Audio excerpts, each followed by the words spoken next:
Mon premier contact avec l'orgue, c'était dans l'église où mes parents allaient le dimanche.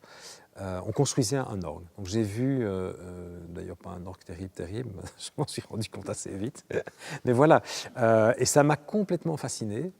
Alors je me souviens que j'ai dû faire du piano parce que voilà, il fallait faire du piano avant de faire de l'orgue. Et je jouais mes morceaux, je travaillais mes morceaux de piano, Anna Magdalena Bach. Et au milieu des morceaux, je faisais semblant de changer les jeux. Et j'imaginais que le son était différent. Alors voilà, heureusement j'étais tout seul parce qu'on aurait pu penser que j'étais un peu demeuré.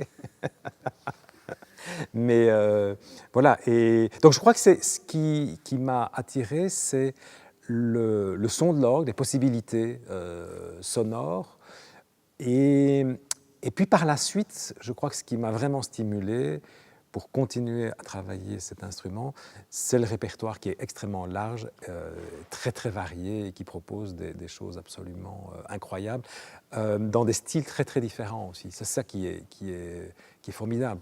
En ce qui me concerne, aussi loin que je me souvienne, j'ai toujours été fasciné par le monde de l'orgue. Je n'ai pas d'explication. Ma mère me disait que un jour qu'elle était enceinte de moi, j'ai bougé quand elle a entendu de l'orgue dans une église. Voilà. Je ne sais pas s'il y a une relation de cause à effet.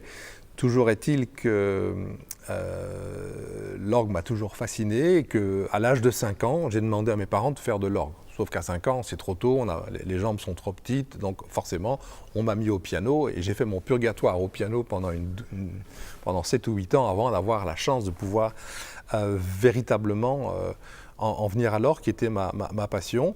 L'orgue et Bach d'ailleurs, parce que c'est pour moi, le compositeur et l'instrument sont étroitement liés. Bon, bien sûr, j'ai joué des dizaines d'autres compositeurs, mais Bach reste toujours un sommet et je pense que quelqu'un qui voudrait prendre connaissance avec le monde de l'orgue, je lui conseillerais d'abord d'écouter quelques belles pièces de Bach. Il y a à peu près 20 à 25 heures de musique de Bach pour l'orgue, donc il y a de quoi faire. L'orgue est arrivé un peu par hasard dans ma vie, puisque je faisais du piano. Et mon frère, qui avait 14 ans de plus que moi, avait un ami qui se mariait et qui m'a demandé de jouer l'orgue pour sa messe de mariage. Comme j'avais un tout petit orgue électronique de 3 octaves à la maison, mais vraiment tout petit, quoi. Il me dit, tu prendras ton orgue électronique. Et évidemment, à 12 ans, on est très présomptueux. Je dis, ah non, s'il y a un orgue dans l'église, je jouerai l'orgue de l'église. Et je suis arrivé devant une console d'orgue, c'est-à-dire avec les claviers et les boutons partout. Et j'ai jamais su comment ça fonctionnait, quoi. Donc j'ai tiré au hasard, je me demande comment ça devait sonner, ça devait être horrible. Ça, c'était ma première expérience.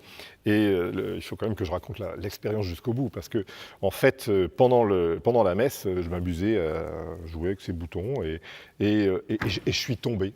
Je suis tombé sur le premier clavier, j'étais tout petit, j'avais 12 ans, et je me suis rattrapé comme j'ai pu. Ce qui a donné à peu près quelque chose comme ça, avec une femme qui est tombée dans les pommes, enfin, etc. Donc voilà, c'était ma première expérience à l'orgue. J'ai essayé depuis de reproduire ça, ça n'a jamais fonctionné.